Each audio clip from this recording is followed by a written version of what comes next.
নৃসিংহ চতুর্দশীতে উপবাস না করলে কি পাপ হতে পারে? এই বছরে থেকে একটি গোপনীয় ব্রত, যার মাধ্যমে আমরা একটি সুরক্ষা কবচ পেতে পারি। আগামীকাল পরমেশ্বর ভগবান শ্রীকৃষ্ণের অবতার শ্রী নৃসিংহদেবের আবির্ভাব তিথি। তিনি বৈশাখ মাসে শুক্লপক্ষের চতুর্দশী তিথিতে এই ধরাধামে আবির্ভূত হন। আর এই আবির্ভাব তিথি উপলক্ষে সকল ভক্তবৃন্দরা ভগবানের সেই ভক্তি ভরে ব্রত পালন করে। আর কেউ যদি এই ব্রত জানার পরেও ব্রত পালন না করে, তাহলে তার সাথে ঘটে যাবে চন্দ্র সূর্য যতদিন থাকবে ততদিন তাকে নরকবাস করতে হবে। একথা স্বয়ং নৃসিংহদেব তার ভক্ত প্রহ্লাদকে বলেছেন।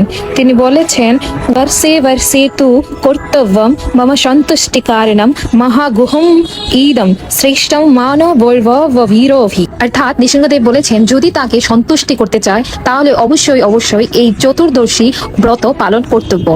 এই ব্রতের মাধ্যমে ভগবান শ্রী নৃসিংহদেব সকলকে এই ধরাধামের যত ভয়ভীতি আছে সবকিছু থেকে সংরক্ষিত রাখবে। আর এটি হচ্ছে শ্রেষ্ঠতম ব্রত। গোধূলি পর্যন্ত নির্জলা উপবাস থাকতে হবে। নির্জলা থাকতে না পারলে ফল প্রসাদ পেতে পারেন। গোধূলি লগ্নে নৃসিংহদেবকে দুধ, দই, ঘি, মধু, মিশ্রিত জল এবং ফলের রস দিয়ে অভিষেক করাতে পারেন। এটি নৃসিংহদেবের চিত্রপটে অভিষেক করা যাবে। অভিষেকের পরে নৃসিংহদেবকে ফলমূল সবজি রান্না করে ভোগ দিয়ে প্রসাদ গ্রহণ করতে পারেন। একাদশীর দিন অনুকল্প গ্রহণ করা যেরকম ভাবে আমরা করি সেরকম ভাবে, কিন্তু ব্রতের দিন কোনো প্রকারের অন্ন, রুটি, লুচি, পরোটা গ্রহণ করা যাবে না। এই দিন অবশ্যই অবশ্যই নৃসিংহদেবের 108টি নাম পড়ে নৃসিংহদেবের চরণে 108 জোড়া তুলসী পাতা চন্দনে মাখিয়ে অর্পণ করতে হবে। আর অবশ্যই নৃসিংহদেবের ব্রত কথা শ্রবণ করুন। তো আশা করি সকলে নৃসিংহদেবের ব্রত কালকে ভক্তি সহকারে পালন করবেন।